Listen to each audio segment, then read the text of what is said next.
Olá pessoal, tudo bem? Hoje é sexta-feira, 14 de agosto de 2020 e começa agora mais um informativo Coronavírus ao vivo aqui pela TV Câmara São José do Rio Preto. Lembrando que você pode e deve participar aqui com a gente, enviando sua sugestão, sua crítica, sua opinião aqui para o nosso WhatsApp, anote aí.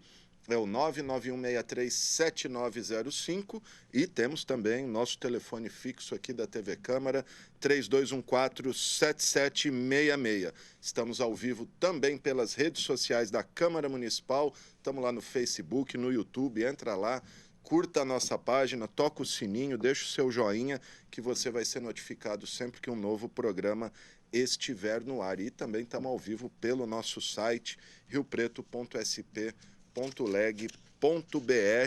inclusive onde você pode acompanhar todos os projetos de lei em tramitação aqui na Câmara Municipal. Bom, vamos aí às atualizações dos casos de coronavírus em Rio Preto, feitas aí há minutos pelo secretário de Saúde, o doutor Aldenis Borim. Então, até hoje, 14 de agosto, sexta-feira, são confirmados 13.131 novos casos positivos. Ontem era um total de 12.760. Tivemos aí, então, portanto, 371 casos confirmados nas últimas 24 horas. E até o momento, infelizmente, 325 mortes confirmadas, 9 nas últimas 24 horas.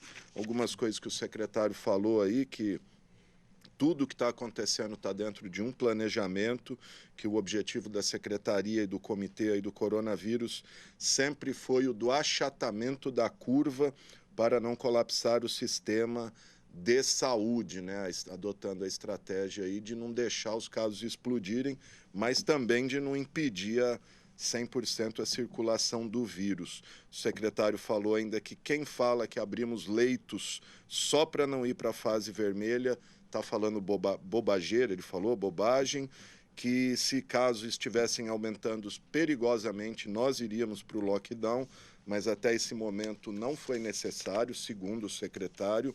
Ele insiste que a tendência é a de queda de casos, né? Que se continuarmos fazendo as coisas certas, uso de máscara, álcool em gel, evitar aglomeração, não promover aí aglomeração, sair só para o que for essencial, nós vamos cair, né, os casos. Mas se não fizermos, não seguirmos aí a cartilha, os casos podem voltar a subir. Sobre a questão dos restaurantes, né, que está aí a polêmica, o pessoal de alguns bares e restaurantes queriam ir para cima hoje e abrir na marra. O secretário lembrou que estamos na fase laranja, tem um decreto que proíbe a abertura de restaurantes para atendimento ali presencial e a vigilância sanitária não pode prevaricar, ou seja, quem abrir aí corre o risco mesmo de ser multado. A multa não é barata, R$ 6.000. O secretário, inclusive, diz que se penaliza com a situação dos empresários, porque realmente esses estão impedidos de trabalhar, mas que ele não pode, neste momento, fazer nada. Até porque à tardezinha, na hora do almoço, a região de Rio Preto foi anunciada que segue na fase laranja do Plano São Paulo, né, que permite aí o funcionamento do comércio do jeito que está hoje, com horário reduzido e várias regras. O anúncio foi feito pelo riopretense Rodrigo Garcia, vice-governador do estado. Aí agora, só na próxima semana, é que a gente vai poder avançar se houver melhora do quadro, que inclusive havia até uma apreensão aí, ou uma expectativa que Rio Preto pudesse ser enquadrada na fase vermelha, que é o lockdown, por conta do aumento aí de ocupação dos leitos, mas, mais uma vez, ficamos abaixo dos 80%, até porque o HB abriu ontem 20 novos leitos, estava tudo 100% de ocupação. Então, com esses 20 leitos aí que o HB abriu, nossa região ficou com 79,7% aí na trave, mais uma vez. Tá aí os recados, então, só para registrar, Araçatuba, que está na fase amarela, lá também o Sindicato dos Bares e Restaurantes foi à Justiça para tentar ampliar o horário de funcionamento, porque acho que é até 5 horas da tarde que a fase amarela permite funcionamento de bares e restaurantes. Eles queriam até às 10 horas da noite, mas o juiz lá negou a liminar do mandado de segurança. Tá aí Tá aí as informações da Covid na região nesta sexta-feira. Em todo o planeta, 20 milhões e 900 mil infectados, com 760 mil mortes. Estados Unidos segue liderando, 5 milhões 262 mil contaminados e 167 mil mortes.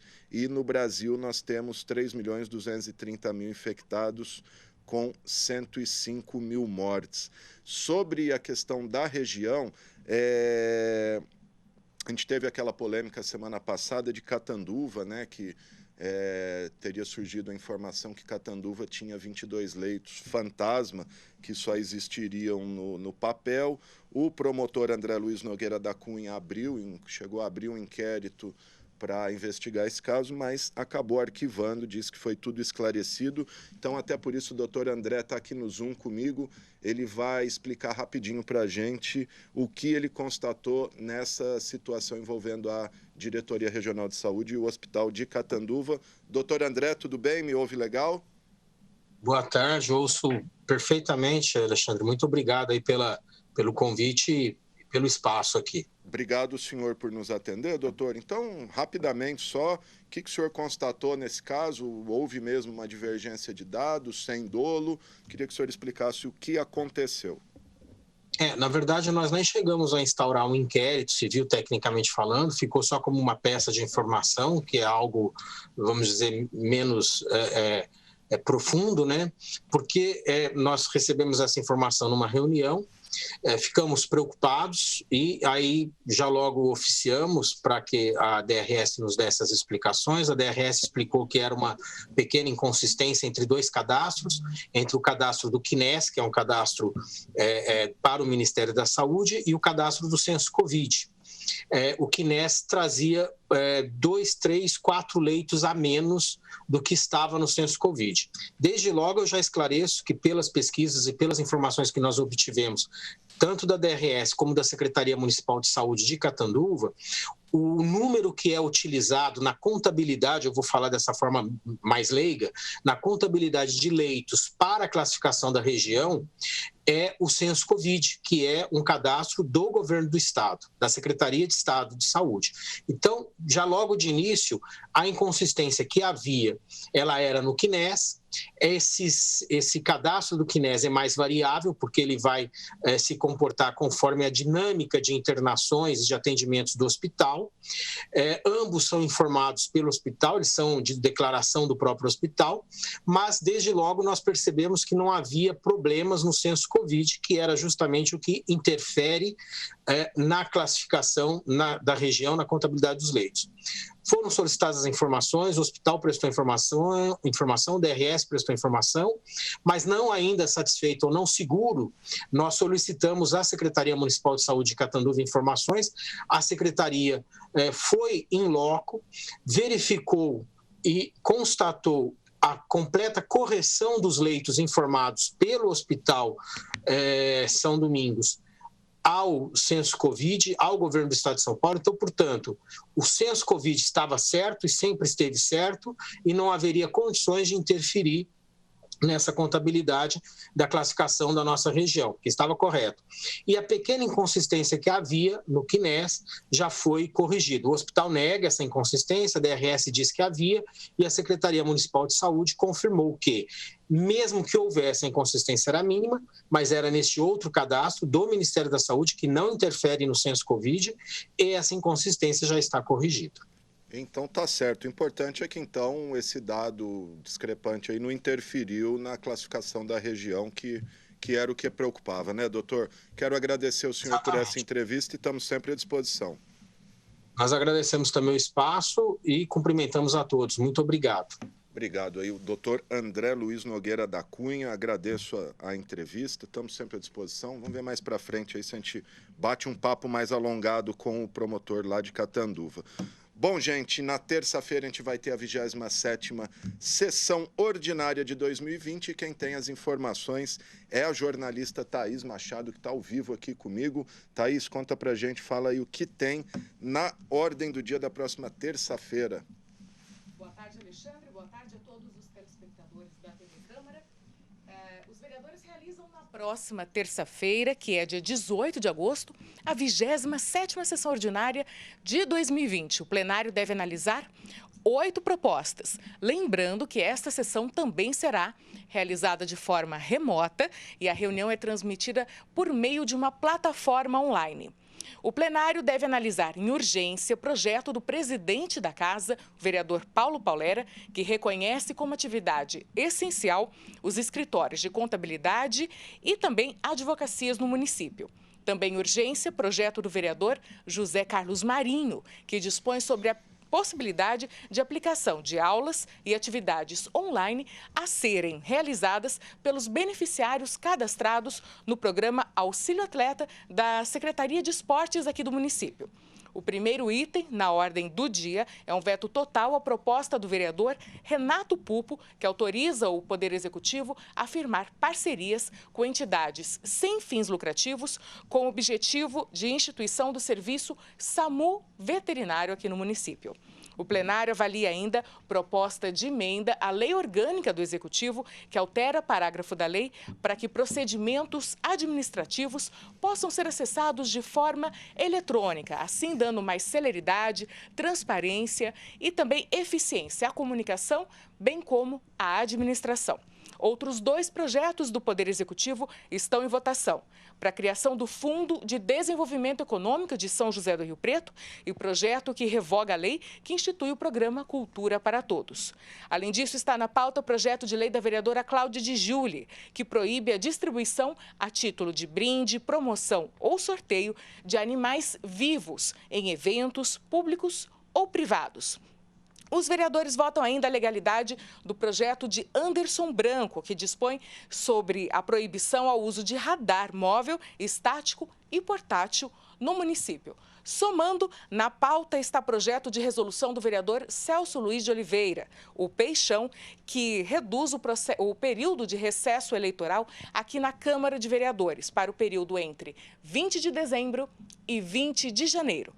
Todos os projetos você pode consultar no site da Câmara e o balanço das votações, é claro, você confere aqui na TV Câmara, no nosso site e também em nossas redes sociais. É isso aí, Thaís. Muito obrigado pelas informações. Lembrando, então, terça-feira que vem, 5 horas da tarde, 27ª sessão ordinária de 2020. Por conta da pandemia, aí, as sessões são realizadas de maneira remota. Só para registrar que eu esqueci aqui da coletiva do Dr. Aldenis sobre a saúde, ele foi questionado aí pelo pessoal da CBN sobre a carta aberta aí, escrita por um grupo de médicos da FAMEP, do Hospital de Base, pedindo o lockdown. O Dr. Aldenis disse que não ia usar a live para politizar a questão. Ele falou que ele só trata de assuntos técnicos e não quis aí dar a sua posição sobre essa carta assinada por muitos médicos, né? Cacau Lopes, Suzana Lobo, o Abud, enfim, vários médicos aí, pedindo um lockdown em Rio Preto para conter a transmissão do vírus. O doutor Aldenis disse que não vai entrar em disputa política, tá? Então, só o registro. Bom, dando sequência aí ao nosso debate sobre o projeto que pretende transformar Rio Preto em uma cidade amiga do idoso, recebemos hoje para debater o tema comunicação e protagonismo os seguintes especialistas que estão aqui no Zoom comigo. A professora Marília Viana Berzins, ela é doutora em saúde pública, gerontóloga. A Camila Pacífico Sparvoli, que é chefe de gabinete da Secretaria de Assistência Social, presidente do Conselho Municipal da Criança e do Adolescente. O doutor Antônio Caldeira da Silva, médico sanitarista e presidente do Conselho Municipal do Idoso, o Vladimir D'Andrade, jornalista, empreendedor aí, dono de startup, e a Lia Vieira, que é economista e escritora. Eu agradeço a todos pela presença e não sei se está todo mundo aí já, vamos ver na tela. Está só a Camila e o doutor Caldeira? Vamos começar com a Camila, então. A hora que o pessoal for entrando, Camila, a gente vai passando a palavra.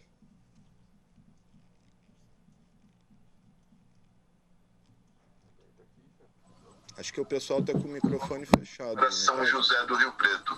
Lembrando que você pode e deve participar. Olá, Eu já estou aqui. Olá, Marília Caldeira, tudo bom? Olá, Caldeira. Boa tarde. Boa tarde. Boa tarde. Então vamos. Vocês estão me ouvindo, gente? Olá. Você está me ouvindo, Camila? Caldeira, o Alexandre está falando com você.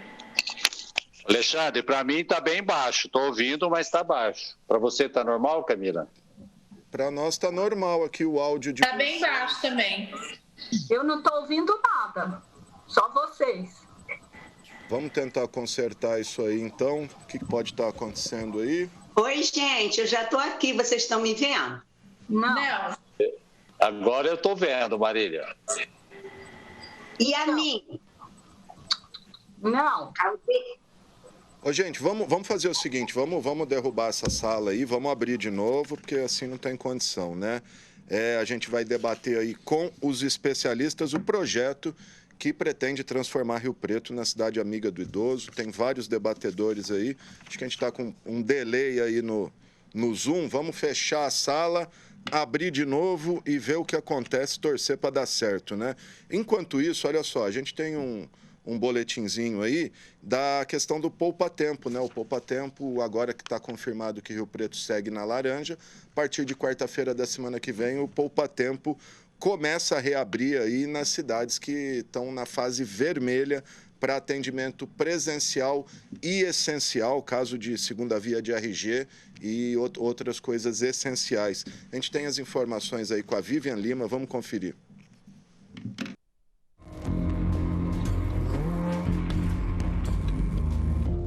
O atendimento presencial nos postos do Poupa-Tempo, que foram fechados durante a pandemia, será retomado a partir do dia 19 de agosto, quarta-feira. A reabertura será realizada nas cidades que estão nas fases laranja e amarela do Plano São Paulo. A abertura vai respeitar protocolos sanitários e também o limite de 30% da capacidade de público de cada unidade. Nesta fase, os postos vão priorizar atendimentos com exigência presencial, como, por exemplo, expedição de RG e primeira emissão de CNH. Outra novidade anunciada pelo governo paulista é a ampliação do programa Poupa-Tempo de 75 para 340 unidades no estado. Essa expansão será gradual e feita ao longo de 2 anos. Para essa ampliação, o estado vai unificar Detran e Poupa-Tempo. Com isso, o conjunto de serviços oferecidos pelo Departamento de Trânsito passará de 72 para 133 tipos. Vivian Lima para o Informativo Coronavírus.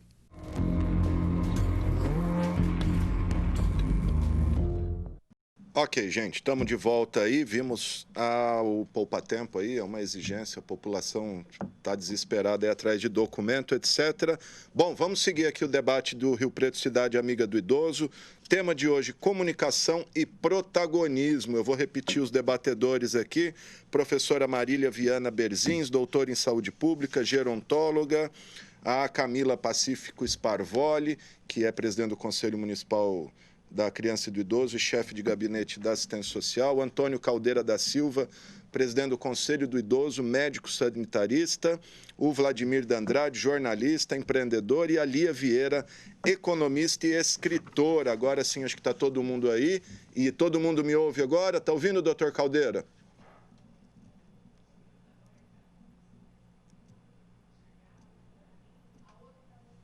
Alexandre, o som está ruim. Então, mas aí eu tô achando que eu acabei de falar com o promotor aqui, estava normal, Vamos tentar. Camila, me ouve, Camila, ou não? Bem baixo também, mas eu acho que dá para ir. Vamos, Camila, abre aí pra gente, fala aí, se eles estão te ouvindo, pode falar, qualquer coisa você conduz o debate aí. Camila. Tá. Começa então, Caldeira, pode ir. Bom, Alexandre, obrigado pela oportunidade.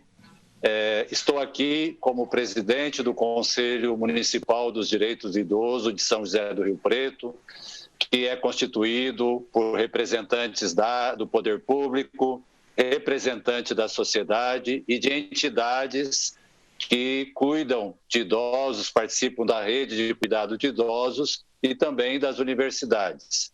É muito importante nessa oportunidade, está podendo ampliar esse debate, está podendo dar visibilidade à questão do envelhecimento no município e na região, e também está propondo soluções ou propondo ideias em cima da realidade tão importante, da mudança tão radical que a gente está passando em termos de proporção de idosos no município e região. Legal, doutor. Daqui a pouquinho a gente aprofunda o tema. Passar para a Camila. Está me ouvindo, Camila, agora ou não? O som está muito baixo, mas tá bom, mas você me ouve, né? Vocês estão me ouvindo? Sim, sim, perfeito. Sim, Lu, estou te ouvindo. Tá? Estou. Vamos falar aí, vamos. Fala aí, Camila.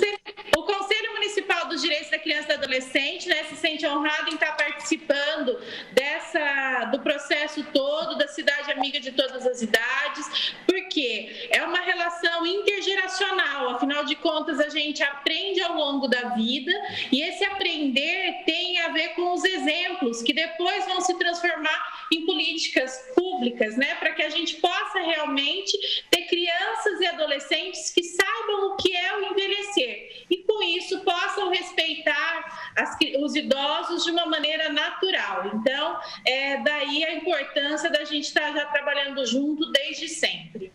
Muito bom. Vamos passar para a doutora Marília Viana Berzins fazer a introdução dela aí ao tema. Doutora, vamos lá. Posso? Sim, pode falar, Marília. Bom, boa tarde para todos. É uma alegria, um prazer estar juntos aqui nessa tarde, quase início de noite, né? Daqui a pouco, refletindo sobre o protagonismo da pessoa idosa, o que isso implica. Muito feliz também de colaborar nessa discussão ampla de Rio Preto, que pretende, que avança para ser essa cidade amiga de todas as idades. Então, eu gostaria de parabenizá-los pela iniciativa deste debate. E estou aqui à disposição e muito agradecida. E quero agradecer ao Caldeira, que é o presidente do Conselho Municipal do Idoso, que é a representação, né, deste movimento participativo, propositivo, nas políticas públicas e, sobretudo, na questão da cidade amiga de todas as idades. E é muito bom, Camila, ter você aqui, porque a natureza desse processo é intergeracional, não é verdade? A gente fala de pessoas que vivem numa sociedade, né? Então, quanto mais cedo a gente discutir isso, trazer isso para o cenário, para a vida pública, melhor. E muita alegria rever a Lia Vieira também, que a gente se encontrou no Rio de Janeiro. Foi um encontro muito rápido, mas inesquecível. Então, me sinto muito à vontade, muito agradecida. E, Alexandre, apesar de não estar ouvindo você, eu só queria dizer isso, está muito difícil a nossa comunicação, porque você fala, não conseguimos escutar. É muito baixinho, não sei se tem condições de melhorar isso e às vezes a comunicação, já que é o tema do nosso programa, vai ficar emperrada, porque você emite a informação, a gente fica fazendo um esforço danado para entender e às vezes o receptor, que é o nosso telespectador, ele não vai entender e a gente vai ficar assim meio perdidos. É só isso. Tá certo, eu vou tentar falar mais alto, mas aqui pra gente o áudio tá absolutamente normal. Bem, eu sou Lia Vieira, especialista em relações étnico-raciais do Rio de Janeiro, cidade base Niterói. Quero, antes de mais nada, agradecer a cada internauta que nos acompanha, porque sem vocês eu acho que o nosso encontro não estaria completo. Pedir a bênção às minhas mais velhas, que é o ritual, né? E pelo qual eu estou aqui, no meu ponto focal do ILC, Instituto de Longevidade, e agradecer mais uma vez o doutor Alexandre Kalash por abrir essa porta, por criar oportunidades para as nossas falas pretas. Agradecer principalmente a Rio Preto por oportunizar esse encontro, onde vai ser uma troca de experiências. Nós temos aí um chat onde as pessoas podem participar e é com a participação de vocês que principalmente o meu encontro, a minha fala, o meu desenvolvimento vai crescer. Boa tarde a todos. Tá certo, tá aí a doutora Lia Vieira, o Vladimir entrou, vou passar a palavra para o Vladimir também fazer a introdução dele. Você me ouve, Vlad? Ouço muito bem. Ah, legal, então. Então vamos lá, faça aí a sua introdução. E a minha ouve muito bem? Bom, primeiramente eu quero agradecer a oportunidade de estar aqui falando de um tema que me encanta tanto, né? Para quem não me conhece, sou Vladimir D'Andrade, jornalista, empreendedor, sou líder de comunidade de startups aqui na região de Rio Preto.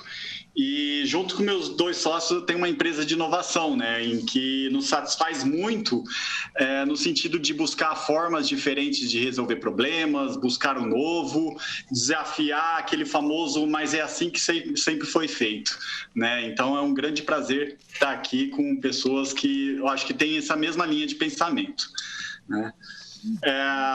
Bom, falar de comunicação, acho que a comunicação é um assunto que permeia todas as direções desse projeto Cidade Amiga de Todas as Idades, né? Ela é importante para o sucesso de qualquer um desses projetos, qualquer uma dessas pétalas que a gente vê no projeto. E a comunicação, ela é muito potencializada quando a gente tem a ajuda da tecnologia, que a torna mais fluida no sentido de pular burocracias, né? Ter menos burocracia e uma melhor compreensão das mensagens, das interações e um feedback mais positivo dessa comunicação. A tecnologia torna essa comunicação mais estimulante para gerar relacionamentos mais duradouros, saudáveis entre poder público e seus cidadãos e também muito mais segura, de forma a garantir a entrega dessas informações de forma relevante e corretas, né? De forma correta, tendo em vista que nós temos aí um grande problema de fake news nos tempos atuais, tá? No entanto, um pensamento assim que sempre me vem à tona quando a gente fala de tecnologia é que a gente precisa se livrar um pouco desse preconceito de que sêniores não podem ter uma vida digital como as demais gerações. Tá? Se a gente pegar pesquisas como a da CGI, que é a Autoridade Brasileira em Internet, 58% das pessoas com 60 anos ou mais no Brasil, elas têm internet nos seus smartphones. Tá? O que acontece é que às vezes falta uma habilidade para uma boa parte desse público, né? Não está tão familiarizado ainda com essa linguagem. Mas como menciona o próprio guia da Cidade Amiga de Todas as Idades, a palavra-chave para um ambiente urbano amigo do idoso é capacitação. Então, nós como agentes desse projeto, pensadores desse projeto, nós temos sim uma missão de ajudar a capacitar esse público para que ele adquira essa habilidade em lidar com tecnologia e assim a gente poder ter muito mais estratégias à nossa disposição e eles também ter uma inserção no mundo de hoje tão necessário nesse ambiente virtual, né? Esse ambiente digital. E no Brasil a gente tem diversos cases de grandes exemplos de transformação digital que criaram bem-estar na população, né? E que hoje em dia isso ficou tão enraizado na nossa vida que nós não conseguimos mais viver sem. Um grande exemplo disso da iniciativa privada, por exemplo, vem da transformação digital no sistema financeiro nacional. Então, quem se lembra dos bancos na década de 90 era um horror, né? E não só isso, mesmo nesse século, muitas pessoas tinham que deslocar para cidades próximas, porque na delas não existiam agências. Então, elas tinham que viajar para outra cidade para fazer um pagamento, para fazer um saque. né? Até o final do ano passado, 17 milhões de brasileiros viviam em cidades sem uma agência bancária. E se não fosse a internet, eles estariam totalmente excluídos desse sistema financeiro. Então, a burocracia e essa dificuldade de acesso físico manteve milhões de brasileiros à margem desse sistema bancário, tá? A partir do ano 2000, né, mais ou menos desse início desse século, começou uma transformação digital nessa área. E isso foi potencializado agora na época da quarentena, da pandemia, pela necessidade de não se deslocar mais dos seus ambientes. Para ter uma ideia, no Itaú Unibanco, de fevereiro para março, portanto, um mês antes da nossa quarentena, e quando a gente entrou na quarentena, a interação dos clientes dele pelo serviço digital pelo WhatsApp aumentou 50%, tá? Isso num mês. Hoje, se a gente for fazer as medições de hoje, os aplicativos financeiros, os usuários, eles gastam 35% mais tempo neles do que antes da pandemia. Então, é um claro sinal de que esse público aceitou essa digitalização, essa transformação digital desse segmento e está cada vez mais empenhado nele, tá? Esse ambiente online significa que menos filas nas agências e, portanto, menos tempo perdido por essas pessoas que podem dedicar agora esse tempo a cuidar da sua saúde, a cuidar de relações sociais, a ser produtivo e cria bem-estar. Então, esse tempo que ele substituiu na fila do banco por uma interação digital criou bem-estar na população. A mesma coisa a gente pode falar do e-commerce, né? Se a gente entrar hoje no site do Magazine Luiza ou no Mercado Livre, eu consigo comprar de tudo, mas de tudo mesmo, desde panelas a casas, né? Então, é num único ambiente online, sem sair da minha casa. Então, essa facilidade de acesso transformou nossa forma de comprar. E isso está aumentando cada vez mais. Tem uma pesquisa da Compre e Confie, que é uma rede que monitora a interação do consumidor no ambiente online, que mostrou que o número de compras por e-commerce, né, compras pela internet, no mês de maio, mais do que dobrou em relação a maio do ano passado, claro que potencializado pela nossa quarentena. E não pense que os seniors estão fora dessa revolução, porque o Extra Supermercado, o Hipermercados Extra, ele recentemente divulgou um dado de que as compras pelo site da marca quintuplicaram durante esse período da quarentena por pessoas com 60 anos ou mais. Então, é um público que também deseja estar nesse ambiente online. E se a gente for analisar iniciativas do poder público, a gente também pode tirar grandes exemplos disso. Eu ainda estou para conhecer alguém que condena a criação do poupa-tempo ou do ganha-tempo, que é o serviço equivalente aqui no município, né? São vários serviços que a gente pode fazer online e aqueles que necessitam da presença da pessoa lá no escritório, ele vai lá já com o seu horário agendado e pode realizar diversos serviços tudo no mesmo lugar. Então, facilita muito a vida, economiza esse tempo desse cidadão com essas burocracias para liberá-lo para fazer coisas que dão mais bem-estar social, mais bem-estar de vida para ele, né? O Detran também. Hoje eu consigo fazer licenciamento, pagar taxas, pagar impostos pela internet. E até mesmo renovar a carteira de habilitação. Aliás, até a carteira de habilitação hoje é digital. Então, esses são exemplos que mostram como as instituições passaram a tratar esses cidadãos como clientes, assim como a iniciativa privada vê a importância de tratar bem essas pessoas como clientes, tá? E não mais com aquela mentalidade de que eu estou ali fazendo um favor para essa pessoa. Não, ela se tornou um cliente, portanto, eu tenho que dar toda a facilidade de acesso a ela. Então, trata-se de uma economia de recursos para instituições, trata-se de eficiência dos serviços e trata-se principalmente de respeito pelas pessoas. Tá? É isso que envolve a tecnologia a serviço do cidadão. E isso pode ser muito bem aplicado na comunicação também. Hoje, nessa fase de transformação digital, agora estamos chegando numa nova fase, que é uma fase em que os serviços eles são orientados por dados, é o que a gente chama de data-driven, né? Então, tudo gera dados, todas as nossas interações online, nós aqui nessa live estamos gerando uma pegada digital, que pode ser colhida, processada, analisada e utilizada para entregar um serviço muito melhor e muito personalizado. Tá? Então, esses dados ajudam a conhecer melhor o cidadão, a entender em tempo real as suas necessidades e aplicar estratégias assertivas de comunicação, inclusive.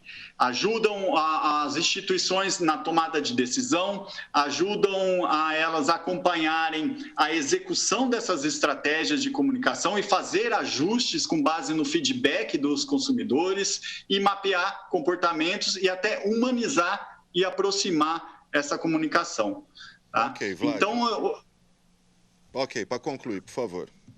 Ok. Então, hoje há muitas dessas ferramentas para o uso e, inclusive, aqui na nossa região de Rio Preto, nós temos uma comunidade de empreendedores e de inovadores que tem plena capacidade de construir ferramentas que servem a propósitos específicos da nossa cidade.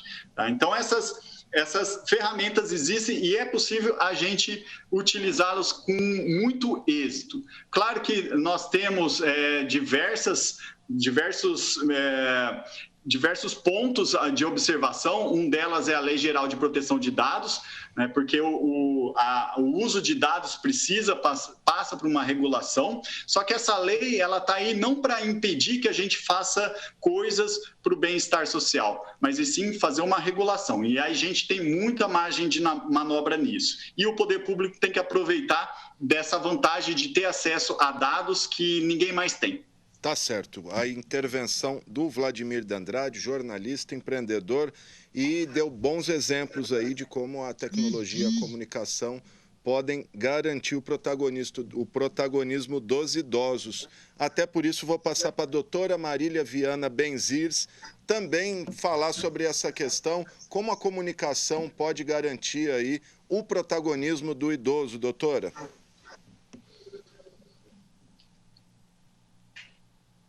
Alguém pode me ajudar? Eu não ouvi. Seria eu a próxima a falar? Eu vou pedir. Nem eu também ouvi. Caldeira, me ajude, por favor. Camila, está sem som.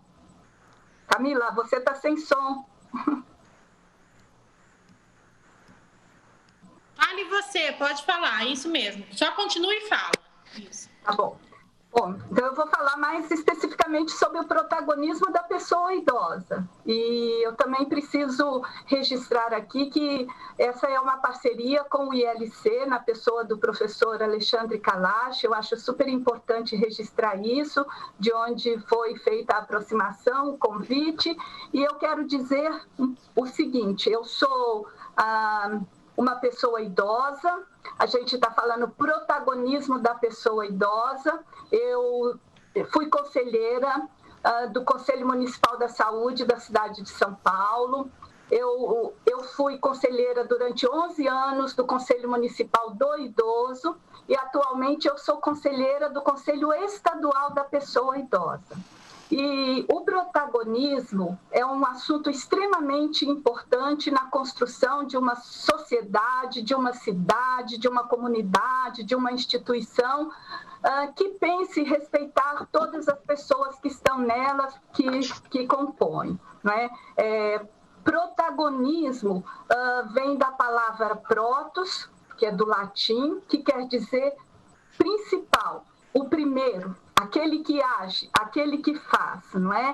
E também o complemento da palavra é aquele que é lutador, aquele que está em campo para defender uma ideia, defender a sua opinião e a sua participação.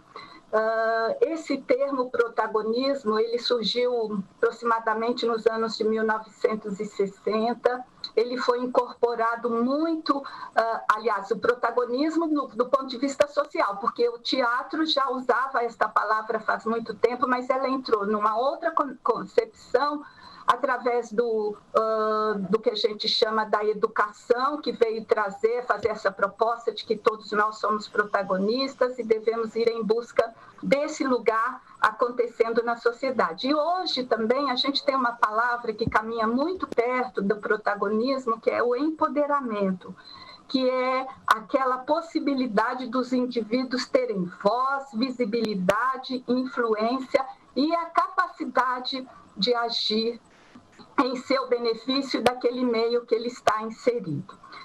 Feita essa introdução, Camila, Caldeira, pergunto para vocês, quanto tempo eu tenho nessa primeira parte? Só para eu me...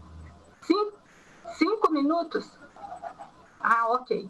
Então, só vou fazer uma introdução, que o envelhecimento populacional, não podemos esquecer isso, é uma das maiores conquistas da humanidade, da sociedade, feito esse no último século, né? Mas, mesmo sendo esta conquista, este avanço, ele se apresenta para nós como um dos maiores desafios nessa agenda que nós temos contemporânea.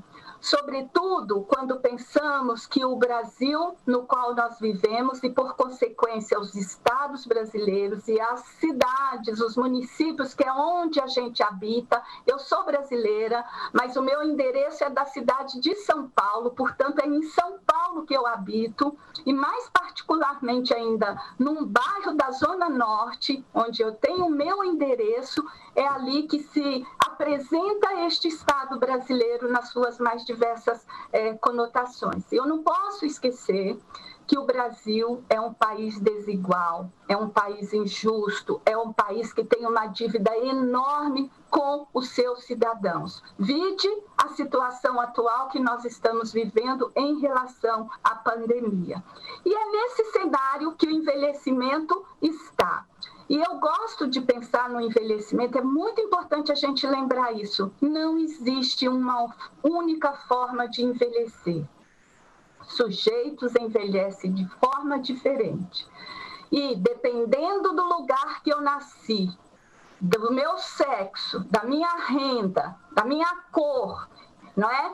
De quem foram meus pais, se eu recebi herança, certamente isso determina e influencia o meu envelhecimento nessa sociedade. Portanto, o envelhecimento é um fenômeno complexo, não podemos vê-lo apenas do ponto de vista biológico. Eu sou assistente social de formação, como disse, tenho uma prática na vida social com o envelhecimento. Atualmente sou presidente de uma organização não governamental, o OLI, é o Observatório da Longevidade Humana, que tem uma causa. E essa causa é a defesa dos direitos das pessoas idosas, não é? Então, isso nos conclama, nos chama a ter um compromisso de assumir, neste cenário político, social, econômico, não é? Qual é o papel da velhice? Qual é o papel do velho nessa sociedade? De que forma essa participação vai impactar, sobretudo, as políticas públicas, sobretudo acompanhar o que o Estado faz, não faz ou deveria fazer em busca dos seus cidadãos, em resposta às necessidades de todas as idades, e principalmente quando se refere à pessoa idosa. O Estado brasileiro é devedor de políticas, e é importante a gente chamar a atenção do protagonismo, porque é a pessoa idosa que reside em Rio Preto ou em qualquer outro lugar que vai acompanhar e dizer o que precisa.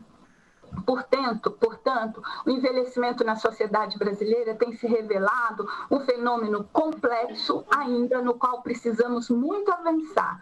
E ele é uma questão social, uma vez que implica muitas situações, multifacetadas situações e problemas que repercutem no campo social.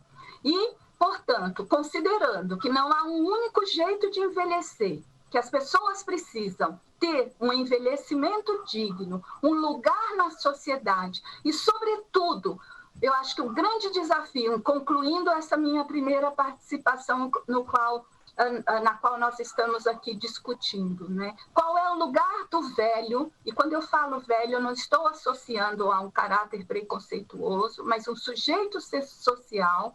Que lugar ele tem nessa discussão? Como que ele contribui? O que ele pode fazer? E eu acredito que uma das formas mais eficientes, mais presentes para encontrar isso é assumindo que a velhice se faz parte, ou melhor, que a velhice faz parte de todos nós.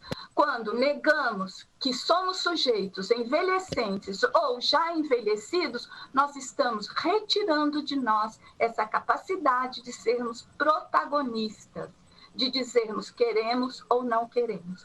Por enquanto, é isso que eu gostaria de chamar a atenção, que todos nós devemos ter voz e participação social, quer seja através do voto, e aliás, aos 70 anos nós temos o direito de querer ou não querer mais votar, e eu sou daquelas que defendo o voto para sempre, que não é a idade que me tira a capacidade de escolher aquelas pessoas que nos representam, quando se trata da democracia participativa, não é? Ou representativa, melhor dizendo. E que a democracia participativa, todos nós temos vez e voz. Obrigada por enquanto.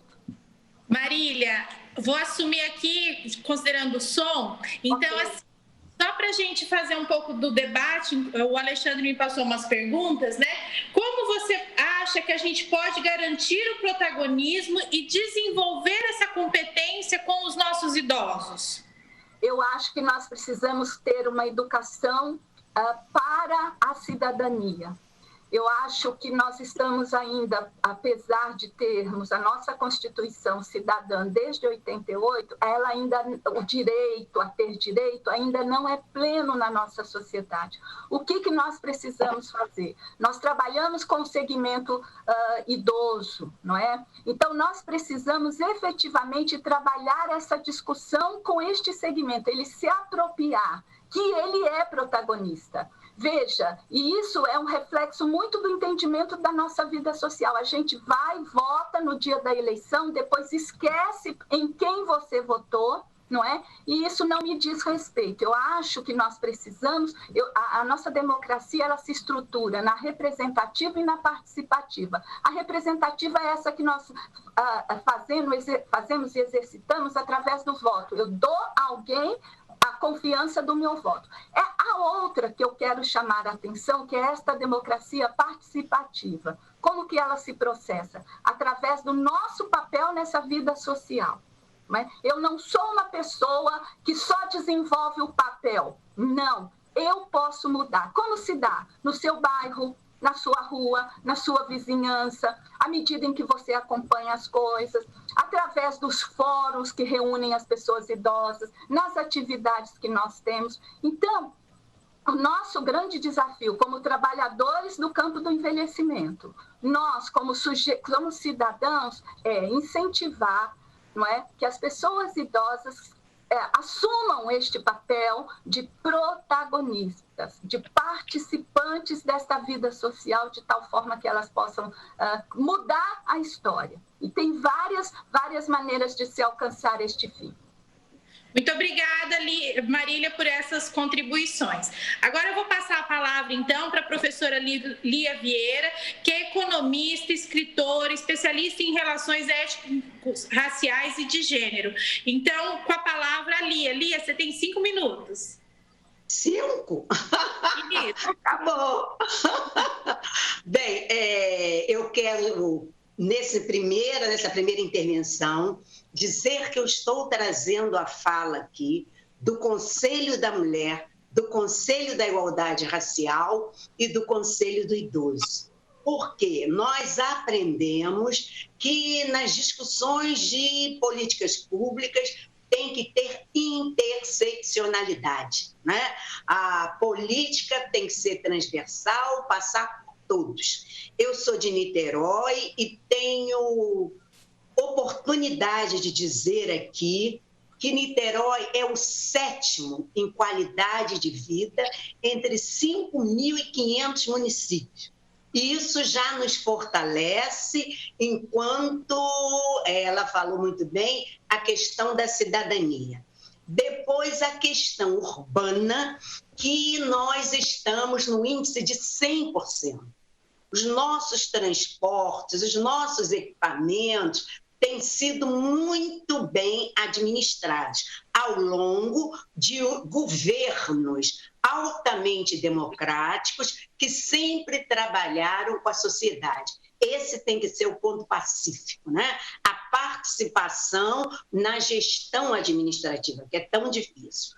Depois eu quero dizer, principalmente dentro do meu ponto focal, que essas falas ficaram invisibilizadas e a intervenção nossa, a nível nacional, estadual e municipal, tem sido de silenciamento, né?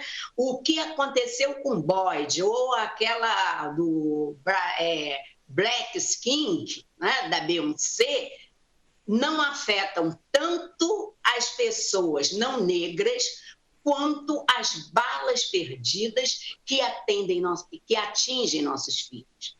Então, a questão da mulher negra idosa, ela realmente recebe muito mais influência da solidariedade, da participação e principalmente do coletivo, né? A nossa luta, a nossa intervenção é de modo coletivo, tanto que a pandemia nos aponta que nós sofremos a maior letalidade. Para cada 4 mortos, para cada 1 é negro. E o Ministério da Saúde não mitiga isso na questão de mostrar, de decodificar onde estão essas mortes, na periferia e principalmente na colocação daquilo que a gente sente, né, como isolamento social. É difícil a comunidade de periferia, onde tem 8 morando dentro de um cômodo, ter o isolamento social. E é essa idosa, essa avó, que está se ressentindo mais, porque ela cuidava dos netos, ela via os netos. Agora ela tem essa ausência, né? A filha para trabalhar deixa com a avó, né? O pai para trabalhar deixa com a mãe. E, de um modo geral, isso está tendo que ser burlado, porque não tem com quem deixar, né? E somos nós que, na assistência dos serviços, estamos lá. São as empregadas domésticas, são os carteiros, são os entregadores. Então, isso vai se refletir. A nós, dentro da comunidade, da participação comunitária em Niterói, não chega a ser tanto, né? Porque a política do idoso lá tem sido muito bem administrada. Eu gostaria de apontar até alguns itens que nós trabalhamos nas 2 conferências de atenção ao idoso, que foi muito coisa, e que foi falado aqui. A garantia de que as plataformas digitais estejam capacitadas para o atendimento da pessoa idosa em âmbito municipal. Isso, para mim, é revolucionário. A outra coisa é a qualificação dos profissionais que atuam dentro das delegacias para o atendimento à pessoa idosa. Não basta ter o equipamento. Esse equipamento tem que ter pessoas formadas. Outra coisa que é muito valorizada, né, também, é a proposição, né, do desenvolvimento das cuidadoras. Se você for analisar, até no seu grupo familiar, a maioria dos cuidadores dos idosos são mulheres negras. Então, tem que ter, né, uma remuneração e um treinamento específico. A lei não passou a nível federal, mas a nível municipal nós conseguimos implementar isso. E para terminar esse primeiro pondo, eu quero agradecer às usuárias, vamos dizer assim, do Centro Heleno Tibau, que é um centro de convivência de mulher. Eu pedi até que tivesse as imagens do trabalho maravilhoso. Vai passar. Agora, Lia, que você quer que passe? Pode, por favor, pode. Então tá, por favor. Vamos passar agora, tá? Tá ótimo, obrigada. Esses grupos de convivência, né, elas aprendem não só trabalhos manuais, né, elas têm a questão lá do encontro geracional, onde tem como lidar com o smartphone. Por quê? Porque tudo agora é pedido de forma. Mas como acionar a farmácia, o supermercado, o restaurante, sem essa mínima de condição, né? Tem uma parte também muito interessante, que é isso que ela deve estar procurando aí, que é o Colorindo Vidas. Esse Colorindo Vidas são pessoas que vão para essa unidade, o atendimento é até 100 pessoas, quer dizer, é um quantitativo considerável, né? E não é só a questão do trabalho, mas principalmente do emocional. Quantas vezes, fazendo um trabalho, se extrai daquela idosa que, de alguma forma, ela está sendo, não sei qual termo que eu vou usar, mas ela está sendo prejudicada na própria família. É o cartão de crédito que sumiu, é aquele dadismo que nós vimos antes. Ai, vovó, já falei 3 vezes. Ai, eu já pensei nisso. Ai, vovó, eu quero ligar meu som alto. Então, são essas, né?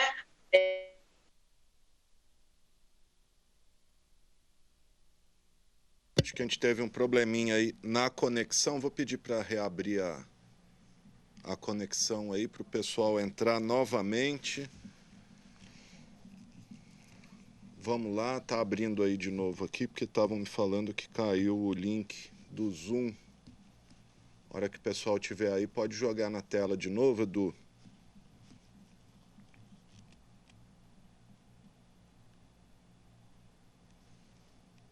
Que a gente está debatendo hoje, gente, o projeto que pretende transformar Rio Preto na cidade amiga do idoso. E o tema de hoje é comunicação e protagonismo. Como a comunicação pode garantir o protagonismo do idoso.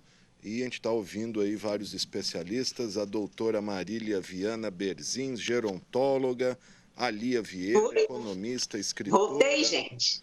O Vladimir D'Andrade, que é jornalista, o Antônio Caldeira da Silva, que é médico sanitarista, e a Camila Sparvoli, que é a chefe de gabinete da assistência social. O pessoal está aí já? Ninguém entrou ainda? Vamos aguardar. A doutora Lia estava falando aí sobre a dificuldade que os idosos têm, né? Principalmente o idoso, a mulher idosa negra. Agora sim, todo mundo aí. Agora vocês me ouvem ou continua não ouvindo? Tá, gente? Sim. Oi? Sim, Lia, pode continuar. Tá, agora só encerrando, concluindo mesmo essa primeira parte.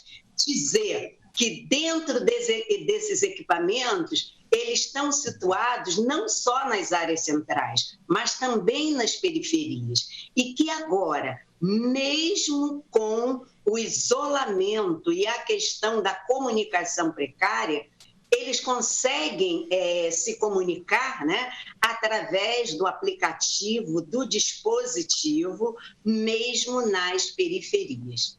Então, de um modo geral, é importante a política pública, o cruzamento de sociedade com o poder público e ele entender as nossas necessidades. Eu fico por aqui.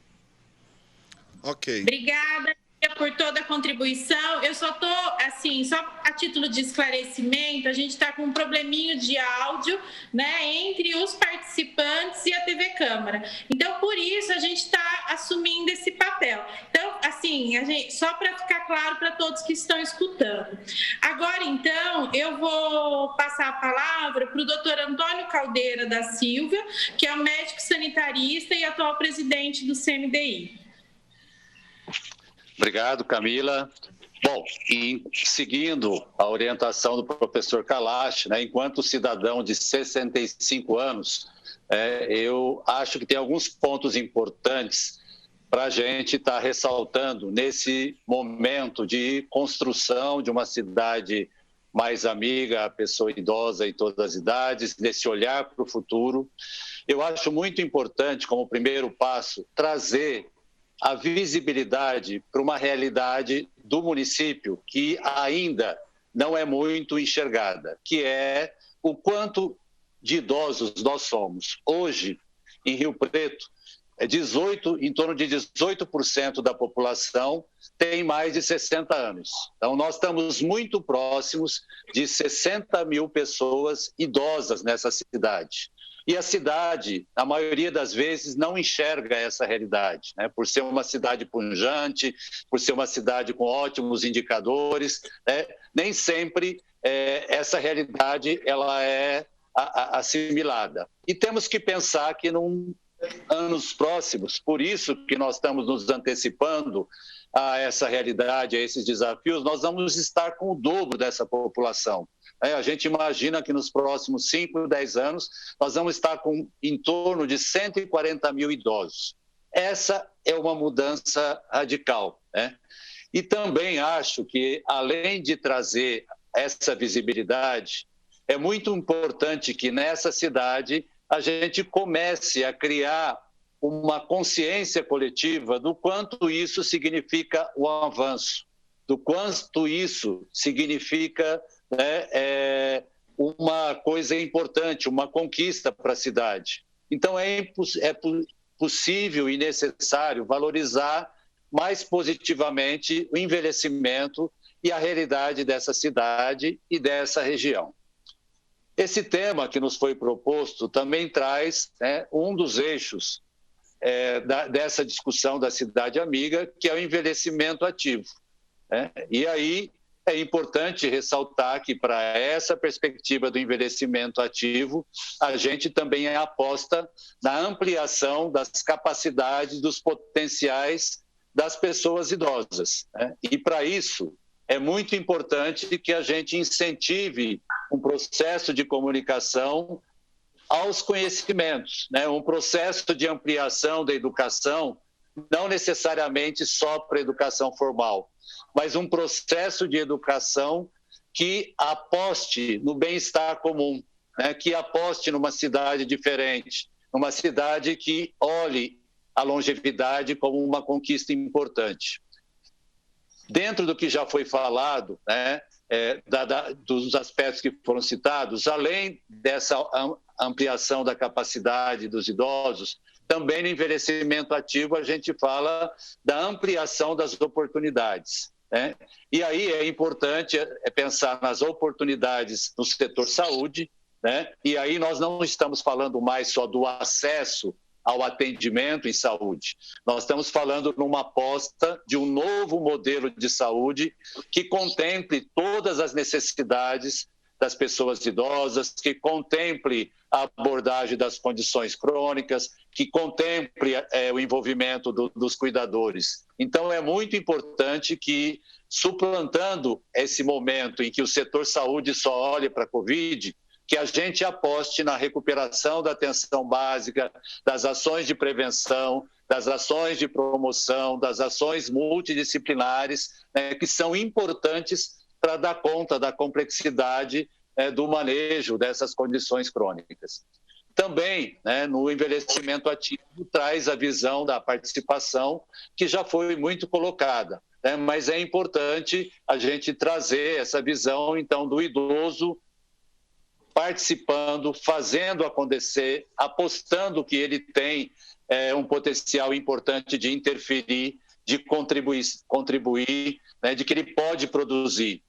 E, para isso, nós vamos ter que, nesse processo, escutando o idoso, envolvendo o idoso, construir uma reinvenção da velhice. O que é que pode ser, nesse pós-pandemia, nessa cidade mais amigável, a velhice. Né? Então, acho que a gente tem que repensar muito nisso. Né? E lembrando, e tentando superar paradigmas que aquela ideia do idoso aposentado, do idoso que não tem mais função, a gente aposta que sabedoria, que capacidades, que conhecimentos não se aposentam. Né? Então, acho que a gente aposta nessa nova cidade nesse sentido. Então, eu acho que nós estamos falando nesse trabalho de olhar os territórios, as 10 regiões, nesse trabalho de envolver as secretarias, de envolver a sociedade civil, nós estamos falando de criar, e isso já está acontecendo um pouco, mecanismos que permitam a participação de todos nessa construção, mecanismos que permitam a participação de todas as idades, mecanismos que possam apostar nos idosos de hoje, no respeito aos idosos de hoje, mas que possam apostar na contribuição dos idosos com relação ao mundo de amanhã, o planeta de amanhã. Então, nessa aposta, não é possível achar que o idoso já viveu bastante, que o idoso já contribuiu. Não, nós conquistamos essa longevidade justamente por essa geração que está aqui hoje há mais de 60, com mais de 70. Então, por fim, eu acho que nós temos que, nesse processo, olhar os 10 territórios, estimular uma nova cultura que pense no sentido de superar as desigualdades, como já foi dito, que pense em novos modelos de cuidado, que pense numa cultura de uma cidade mais justa, uma cultura de paz. Nós estamos vendo que com esse processo está sendo possível avançar no sentido de superar políticas setorizadas, de superar atos isolados e apostar em movimentos que possam integrar ações, que possam ser articulados. E, por fim, eu acho que esse trabalho vai significar um investimento para que Rio Preto aposte mais no seu capital social, no capital de saúde, no capital ambiental, e que a gente consiga construir nessa cidade uma nova cultura, uma cultura de novos valores, uma cultura que dê respostas a esses desafios que a pandemia está trazendo, e se contrapondo com inovações, com projetos inovadores, mas principalmente com essa articulação que envolva também esses 70 mil idosos, porque é disso que nós estamos falando, afinal. Nós somos uma cidade que oferece várias opções, mas nós queremos ser uma cidade em que esses 70 mil idosos estejam participando e estejam contribuindo com essa participação. Obrigada, Caldeira, pelas contribuições. Sem dúvida nenhuma, todo esse envolvimento de todas as regiões e de todos os atores é de suma importância. Eu vou falar agora, então, enquanto CMDCA, que é o Conselho Municipal dos Direitos da Criança e do Adolescente, que também tem a mesma formação, como foi falada, do CMDI, é o que traz o controle da política pública e que, acima de tudo, ele tenta garantir a garantia dos direitos, tenta garantir a garantia dos direitos dessa linha geracional. E a gente vê muita semelhança entre as duas linhas geracionais, seja a criança ou seja o idoso, no sentido desse cuidado. E cada vez mais a gente precisa ser o protagonista dessa mudança. Então, quando a gente fala de respeito ao idoso, nós estamos falando do quê? Desse conhecimento do que é fazer uma escuta, do que é participar de uma vida em envelhecimento, do que é uma marcha mais lenta e, ao mesmo tempo, saber que aquele idoso ele tem toda uma cultura e todo um conhecimento que pode ser transmitido para esse jovem e para esse adolescente. E nesse momento de pandemia, a gente vai revendo alguns hábitos que foram se perdendo. E a hora que a gente fala da questão intergeracional criança e idoso, nós vamos trazer coisas de pequena tecnologia, mas que, sem dúvida nenhuma, vão interferir no cuidado para com vai interferir no cuidado para com o idoso no futuro. Então, em cima disso, o que a gente propõe e está né, trabalhando junto entre o Conselho da Criança e o Conselho do Idoso. São realmente as ações intergeracionais entre as escolas, porque a hora que a gente consegue colocar o intergeracional como uma política pública, como um plano de ação, isso vai se englobando. A hora que os espaços públicos, eles contemplam tanto a criança quanto ao idoso, isso também se engloba. E com a pandemia, o que a gente consegue ter? A gente consegue ver que as relações interpessoais, elas estavam muito distanciadas. Agora, com a reclusão dentro da casa, com o isolamento social, as pessoas retomaram hábitos simples, sem nenhuma tecnologia, né? Sentar à mesa para comer junto, para fazer as refeições juntos e, nesse momento, poder ter uma troca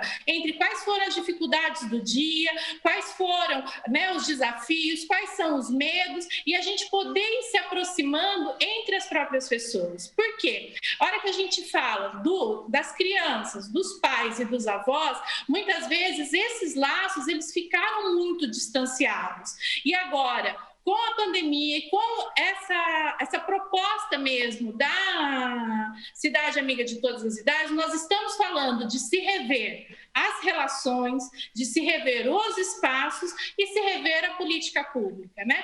Porque a gente começa dentro no nosso núcleo familiar, da família, o que a sociedade pode ofertar e depois o que o poder público pode ofertar. Então, sem dúvida nenhuma, a gente acredita que a hora que a criança se empodera, como muito bem dito pela Marília, que ela seja protagonista de um cuidado para com o idoso, de uma escuta empática, de saber o que é o envelhecer, isso vai trazer uma cidade muito mais acolhedora para todas as idades, né? Então, essa missão mesmo do CMDCA junto com o CMDI é isso. E fora disso, eu acho que assim, uma outra potência que nós dois temos juntos, enquanto dois conselhos, é a questão da destinação solidária, que ela traz um recurso outro para o município, que é através da renúncia fiscal, e que, inclusive, foi com esse recurso que a gente conseguiu fazer todo esse projeto, né? O projeto Cidade Amiga para Todas as Idades, através da ILC,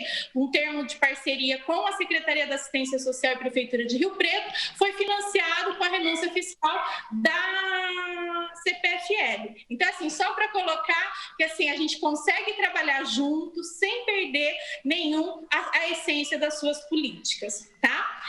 Então, feitas essas considerações, eu vou passar, então, para a Marília, para ela fazer as considerações finais dela, tá? Marília, a palavra está com você. Eu vou pedir só para que todos, né, considerando que a gente já está chegando no fim do nosso tempo, sejam breves, mas, ao mesmo tempo, se sintam à vontade em fazer as suas colocações. Obrigada.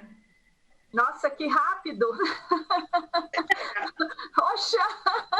Puxa vida, muito rápido, é uma pena, mas eu queria dizer, assim, muito obrigado, reiterar muito isso, que nós devemos continuar participando. A idade não é limitador de participação social, pelo contrário, às vezes a gente tem mais tempo na vida, investir esse tempo em benefício do grupal, de todos, então isso é extremamente importante que nós precisamos fazer. E assim, para terminar, sendo muito objetiva, Sênega falou que nenhum vento sopra a favor de quem não sabe para onde ir.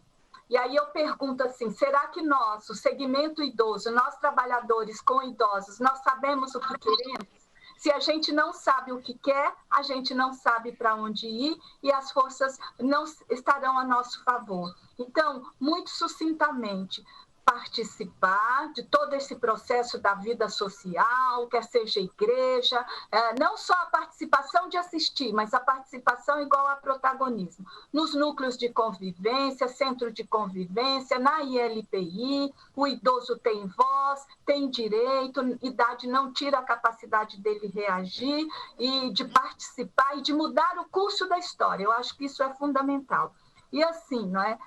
Eu recebi uma música que eu gostei muito através dessas mensagens que nós temos recebido, foi um grupo de crianças, viu, Camila? Já que você representa os direitos da criança e do adolescente, e eles fizeram combinado com aquela música Paciência, do Lenine, que é super bonita, e a música dizia assim, ela chama a atenção de 3 palavras que nós precisamos ter nesse tempo que estamos vivendo, o tempo da pandemia.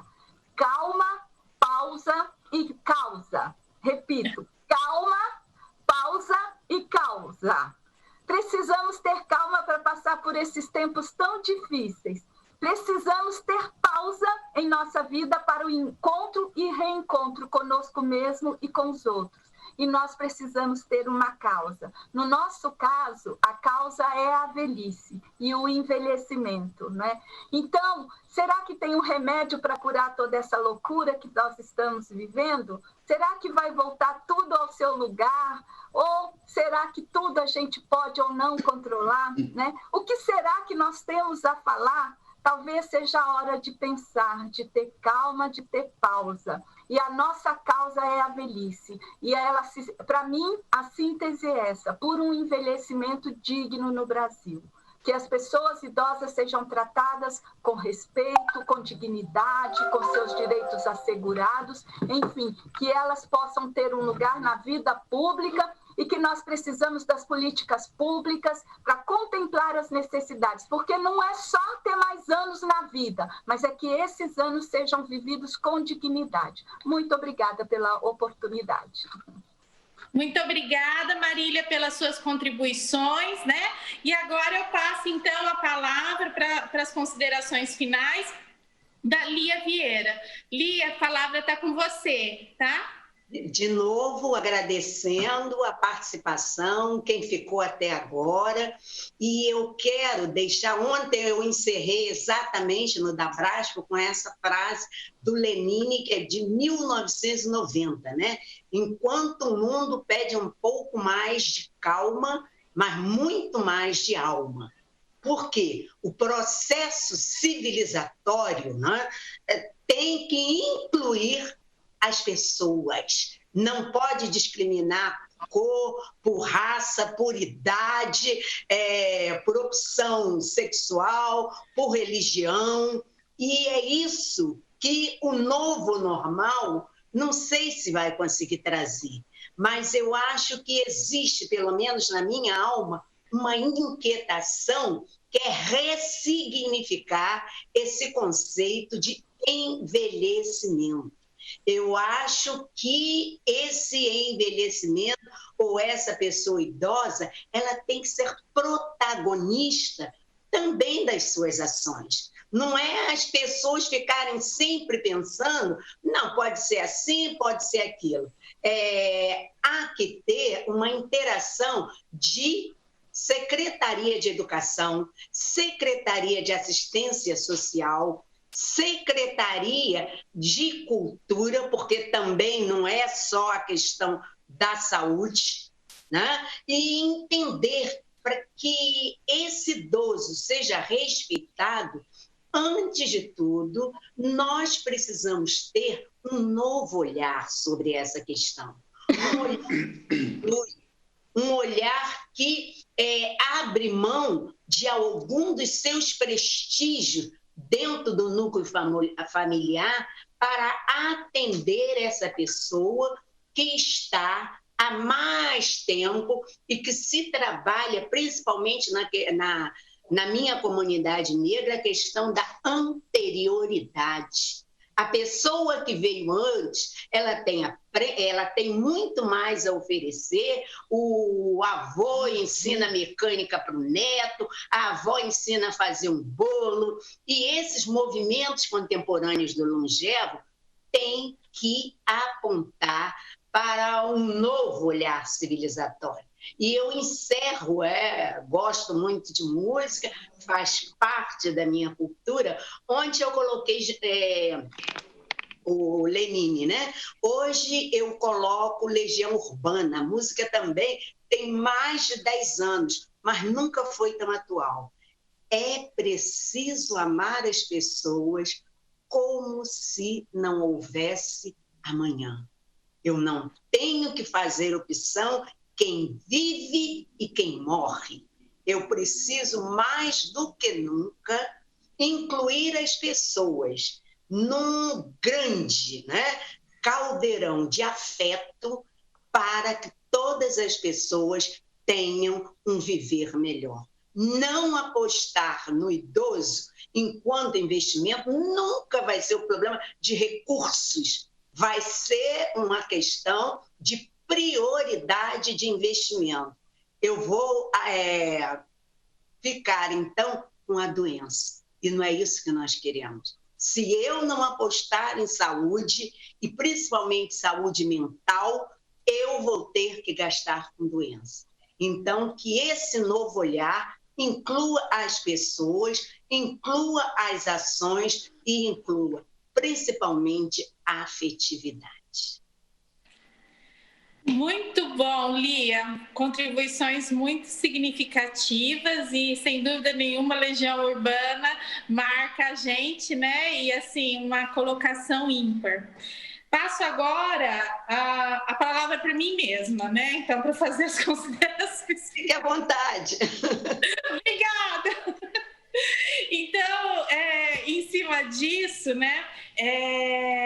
Colocar que sem educação, sem exemplo, se a gente não tiver introjetado essa questão do que o envelhecer representa, o quanto, né, como bem disse a Lia, de sabedoria tem no viver, né, e o quanto que a gente pode sim absorver dessa sabedoria e saber que os juntos somos mais, né, que afinal de contas a relação entre gerações ela propicia a troca de vivências, né, de conhecimento, de estabelecimento de vínculos e de um entendimento do processo do que é o envelhecer e o quão rico é estar vivo, né? Porque desde quando a gente nasce, a gente já está envelhecendo e cada dia que passa é uma conquista. E esses tempos de pandemia, sem muita regra de quem morre, é uma vitória cada dia vivido, né?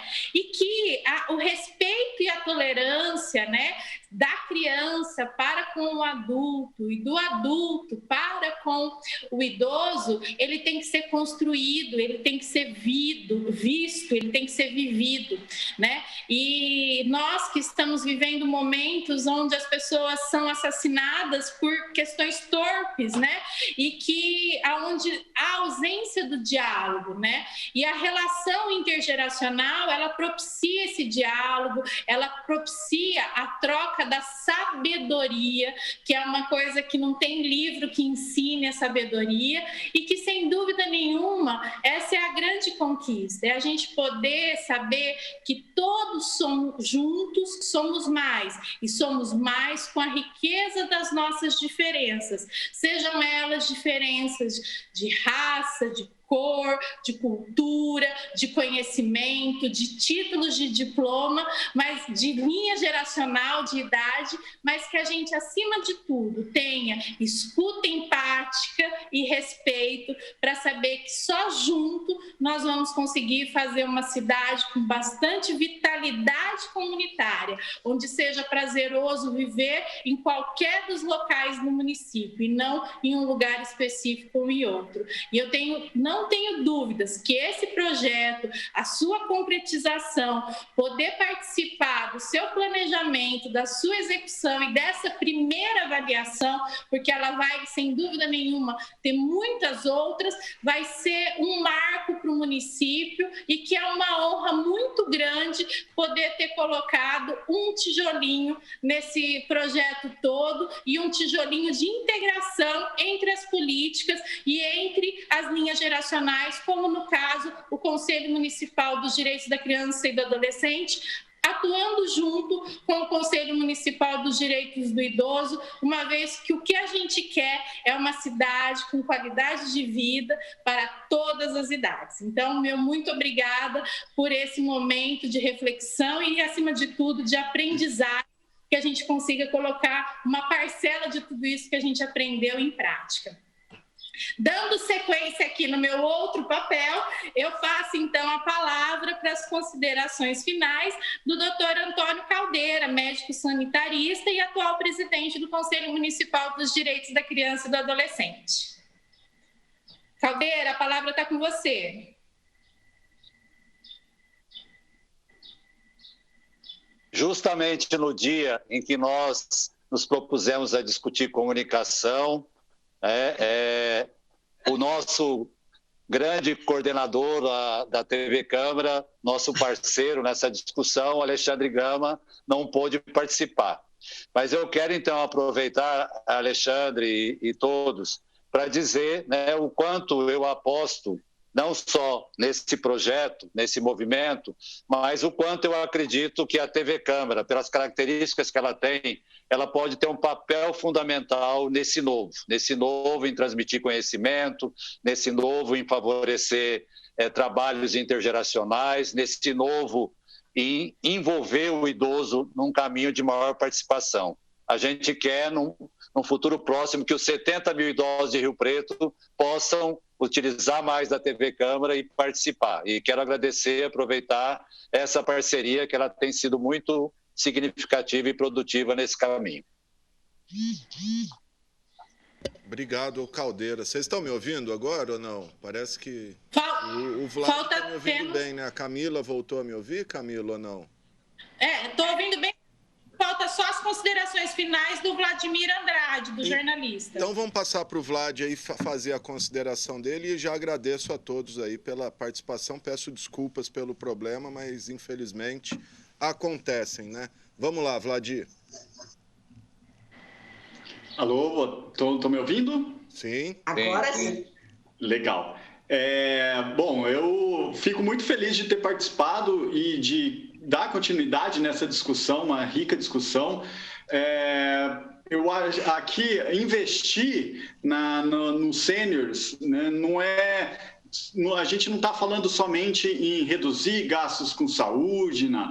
O que a gente quer é aproveitar a inteligência dessas pessoas, a experiência de vida deles, que conjugado com a energia dos jovens pode levar a gente a lugares que nós nem imaginamos, né? Potencializar toda a capacidade de realização da nossa sociedade. É esse o pensamento que move esse projeto e é o que a conscientização que necessária que a gente precisa fazer na população. O Caldeira mencionou, hoje aqui em Rio Preto nós temos mais crianças, pessoas acima dos 60 anos do que crianças. Então, o envelhecimento é uma realidade para todos e, convenhamos, a gente começa a envelhecer a partir do momento que a gente nasce, né?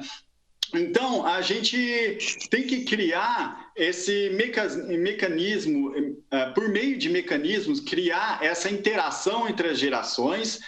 Isso vai desenvolver uma economia prateada, que vai ser tema de uma futura live, né, uma futura discussão, e que hoje já é pujante, já gera muitos empregos e que vai crescer ainda mais com o envelhecimento populacional.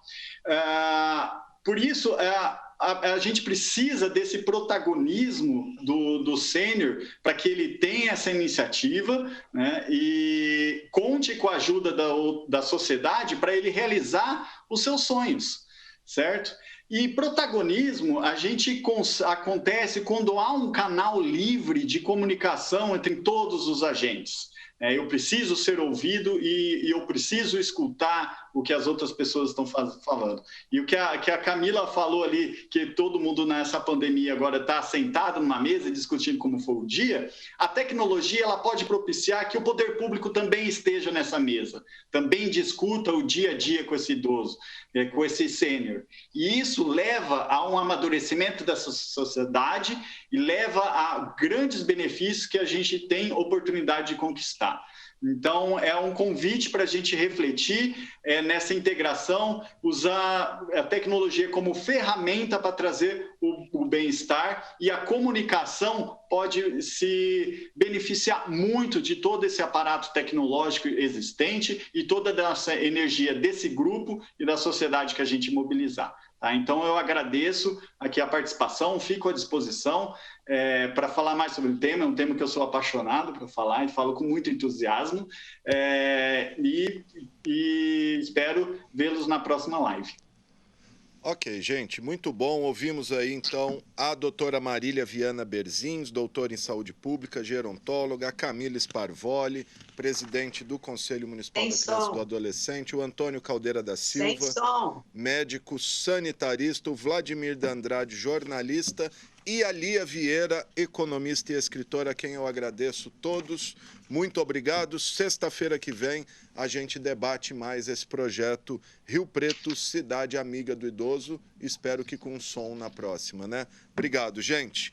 Lembrando que estamos ao vivo aqui pela TV Câmara. Mais uma vez pedimos desculpa aí pela probleminha na comunicação. O pessoal da técnica já está descobrindo o que está acontecendo com o nosso áudio, mas o curioso é porque um ouviu bem ali e outros não. Então, vamos tentar descobrir o que aconteceu. Bom, falamos do Poupa Tempo já, agora o balcão de emprego, que tem mais de 500 vagas aí disponíveis, principalmente para supermercado. Inclusive, a gente falou com o pessoal da Secretaria do Trabalho ontem, são 532 vagas aí para vários setores. Vamos conferir aí com a Mariana Dyer.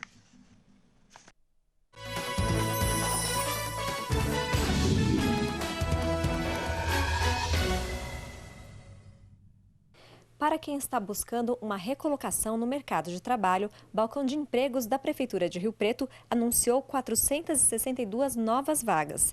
2 novos supermercados na cidade oferecem vagas por meio de processo seletivo.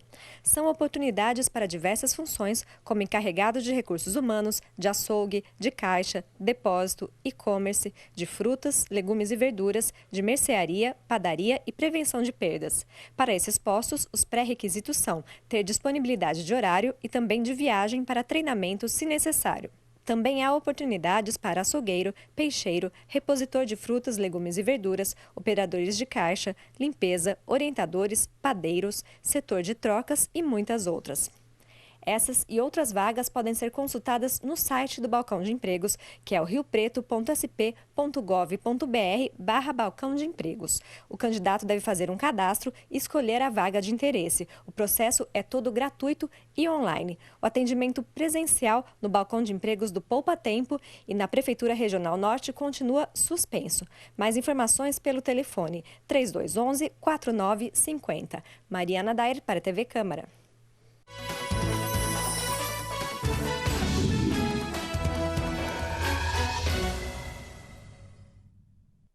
Legal, gente. Tá, então os empregos, vários empregos aí, né? E a prefeitura diz que tem dificuldade em preencher algumas vagas, açougueiro, padeiro principalmente. Não se sabe por quê, mas é um setor difícil aí, bastante qualificação. Então, são as vagas disponíveis. E falar um pouquinho de cultura, porque a Secretaria de Cultura divulgou o resultado do prêmio Nelson Seixas, categoria Cultura Popular, que engloba aí escolas de samba. Vamos conferir também com a Mariana Dyer.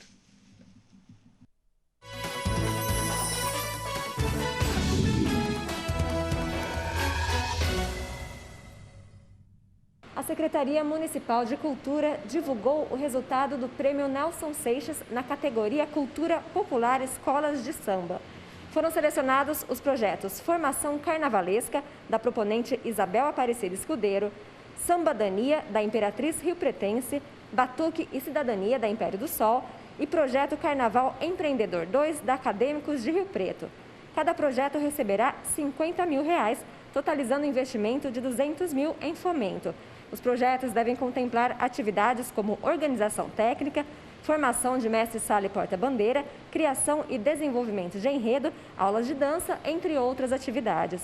Caso o carnaval seja cancelado em razão da pandemia, os premiados deverão apresentar adequações nos projetos.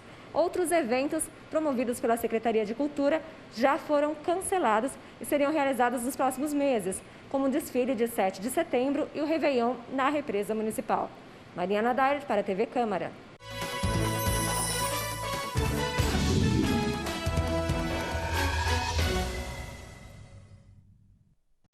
Bom, tá, então, né, gente, infelizmente, 2 dos mais tradicionais eventos aqui de populares, assim, de Rio Preto, cancelados, né?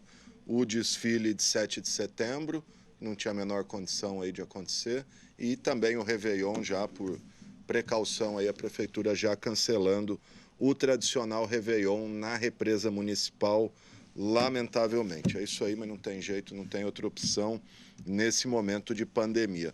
Bom, e assim a gente encerra o informativo desta sexta-feira, que teve os trabalhos técnicos aí do cinegrafista Marcos Simal, do controle mestre Fernando César, GC produção do Renato Foque, Mariana Dyer e Thaís Machado, e do operador de áudio Eduardo Máximo. Lembrando que o momento é de seguir as orientações da Secretaria de Saúde e permanecer em casa, sair só para aquilo que for essencial. Se você quiser rever esse programa, ele será reprisado logo mais às 9 horas da noite e a qualquer momento em nosso canal no YouTube, TV Câmara São José do Rio Preto.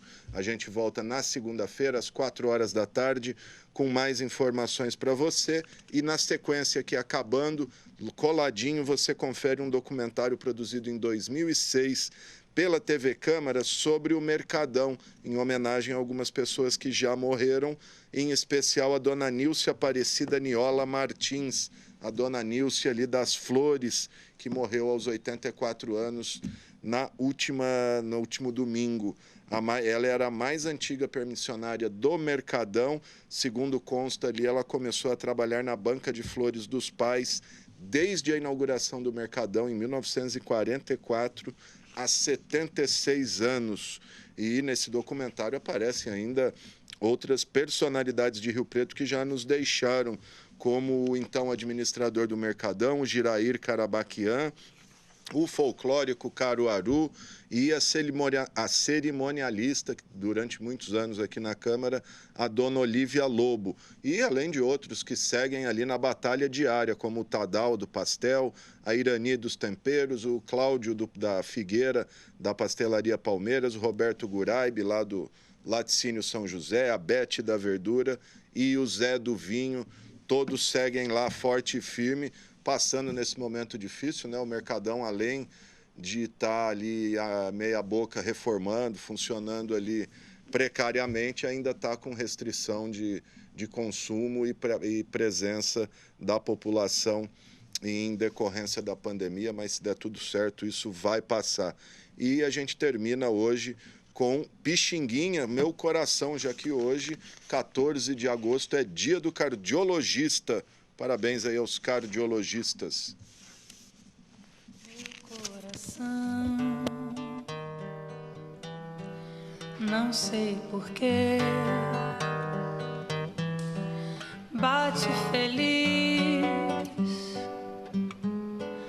quando te vê. E os meus olhos ficam sorrindo e pelas ruas vão te seguindo, mas mesmo assim foges de mim. Ah, se tu soubesses como eu sou tão carinhoso.